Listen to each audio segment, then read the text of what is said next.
Most clinic owners think that they'll have a growth problem. But what if I told you, I don't think you actually know that for sure. You might well have a growth problem. You might have a conversion problem. You might have a retention problem. It might be that your pricing is never going to serve you in the way that it needs to, or it might be a capacity problem. The truth is, if you don't know your numbers, you are always just guessing.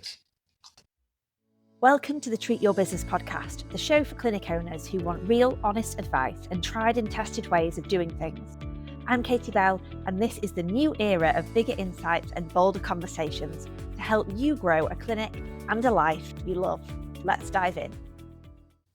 I want to talk about the illusion of more, because often I hear clinic owners say that we just need to make more money. We just need to sell more, do more, treat more. I need more inquiries. I need more staff members. We just need more people to come through the door. But what if actually you're converting 60% of those clients into ongoing treatment? Or what if you're losing people after session 2? So your follow-up rate, your patient value average, whatever word you use, is really low and not serving you. So your churn rate is high. What if your diary isn't actually full? I hear this all the time. Yeah, we're really busy, we're really full. But actually, when we look at it, we're losing so much downtime to gaps between appointments, like little gaps that don't look obvious on the diary, but actually build up to quite a lot of time over the weeks and the months. What if we've got an imbalance of how much administration time that we are giving our employed team? So actually their ability to generate revenue for the clinic isn't what it needs to be. What if you are running domiciliary visits and home visits, but you're not actually running an efficient diary and an efficient route, so that you're just not able to make any more out of those hours because you're just not getting enough appointments booked in? So more is often a distraction from fixing what is actually broken. It's the go-to, it's the easy answer. It feels productive, doesn't it? But here's the truth. You often don't just need more. We've got to look at what's actually happening inside your business. And you can employ a great marketing agency. You can get some AI to answer your calls. You can recruit another member of staff. You can bring in a new service. You can optimize various things. But unless you actually have a real handle of what is going on and what the data is telling you, how do you make these decisions? How do you know where to spend your time? Now, there are many numbers that I think clinic owners should know. And in fact, I think there's probably levels of numbers. And as your business grows, there's more things that you just need to know and you need to have a handle on. But if I was to choose 5 numbers that every single clinic owner should know, it's number 1, how many inquiries are you getting each week? Number 2, what's your conversion from inquiry to new patient booking and new patient booking to ongoing treatment? Ideally, I'd love to know from new patient to ongoing treatment, whether that's into a package or into just another session. Number 3, your average visits per client. Really important. Always one of the biggest gaps that we see. Number 4, therefore, your average revenue per session. Like, how much do we, if you look at all of your pricing on average, what is it that we are charging out? And number 5, your utilization, how full your diary actually is. And understanding people's ability to generate revenue based on the number of hours they have available. So if you're listening to this right now thinking, oh, I don't actually know those, and I don't really know those, I'm guessing, then you're not in control of your business. And I don't say that to make you feel bad. I say that because it's just what is.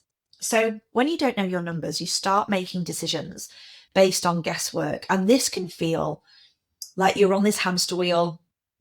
You're super busy, but you're possibly not that effective. Maybe your business has hit a ceiling or it's stagnated and you're struggling to get to that next level. So we spend some money on marketing when you don't actually need to. We undercharge because you don't actually understand your margins.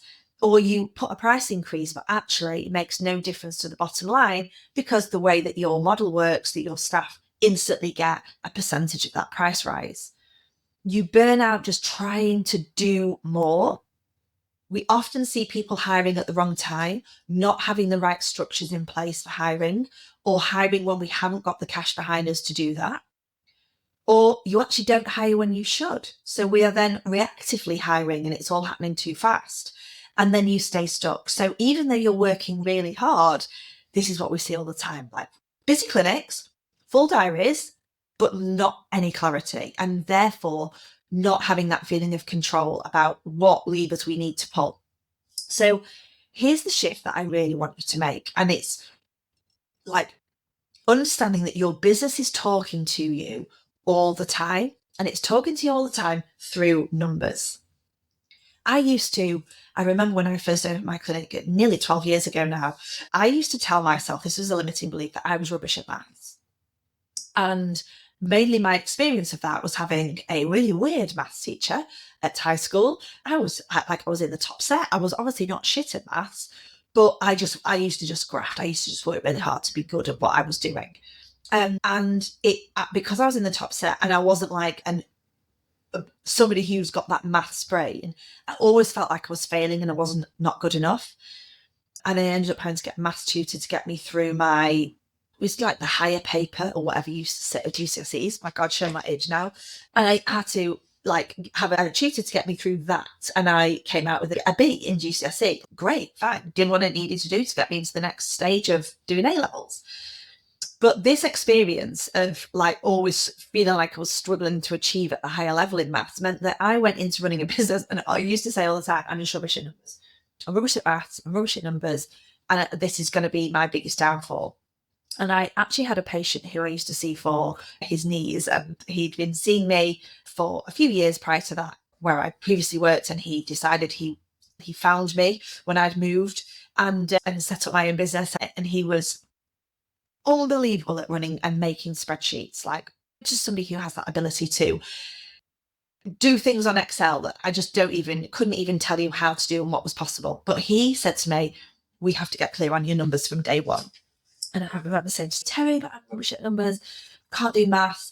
And then he built out these spreadsheets for me, and we spent lots of lunch times around his kitchen table. He used to make his own ice cream as well. So he used to get ice cream, which was absolutely amazing. And he used to make me a sandwich. He was so kind. And these spreadsheets really talk to me. I very quickly, from literally month one, had everything nailed down. And I didn't know it to the level of detail and knowledge that I do now. Of course, because I didn't know what I didn't know. But I had a lot of numbers, and that meant that we were profitable from day one. It meant I paid myself a decent wage from day one. I remember setting up my business, and in month one, I paid myself £3,000. And obviously, it's never got any less than that. So I have paid myself every single month from my business for nearly 12 years. I've never missed a month. We have made profit every single month in varying degrees, but we've never been in the red because I had a handle on the numbers. My business was talking to me. Your numbers are feedback, they're truth, they're data. They're telling you exactly what's working and what isn't. And often we can spend a lot of time getting lost in spreadsheets and we don't really know how to read them. So we guess and we react and we stay in this cycle of uncertainty. This, I guess, a part of why I'm telling you this is because so many of us try to fix so many different things, but this is, if we don't have this in place, nothing else we can't make the right decisions. And one of the key foundations to every business being successful at whatever level that you are is that you absolutely have to know your numbers. And I want to be really honest here. We've had clients come to us who are doing 40, 50 grand a month, and they don't know this stuff and they pretend that they know it. And I say this with the most amount of respect and love, but they don't know it, and they don't know it when we question them, but they try and convince me that they have stuff and they have their numbers. And when we dig, because funnily enough, we know what we're talking about, they actually don't have the clarity. But it's about sitting down and actually understanding what your numbers are, what they mean, and therefore what you need to do next. Because once you then see it, you can't unsee it. And Most clinic owners never get to that level of clarity by themselves. They get stuck in the guessing. They get stuck in that I just need to do more. And they never actually fix the thing that's holding them back. So I hope that this, again, really quick fire episode this month, it's a reflection of where I'm at right now. So many things going on. I have literally 25 days until Alpha goes to nursery. And then she's back, baby. But until then, I literally have 11 minutes to record a podcast. And I always like to deliver value, and I don't like to let you down, and I don't want to miss a week. And I haven't missed a week now for 4 years. So here we are. I want you to feel uncomfortable and know that this is your sign that if you are not clear on your numbers and you don't know how to get them weekly, monthly, or you're burying your head in the sand, then this is your sign to pull yourself out of the weeds and really get the grip of your clinic, because you deserve to have a clinic that works well for you. You deserve to make a really fantastic living as a result of owning and running a business. But you can't do that if you bury your head in the sand around your numbers. So I hope you've enjoyed this very quick episode, and I'll see you again next week. Thanks for listening to the Treat Your Business podcast. Hit subscribe now and keep joining me for bigger insights, bolder conversations to help you build a clinic and a life you love.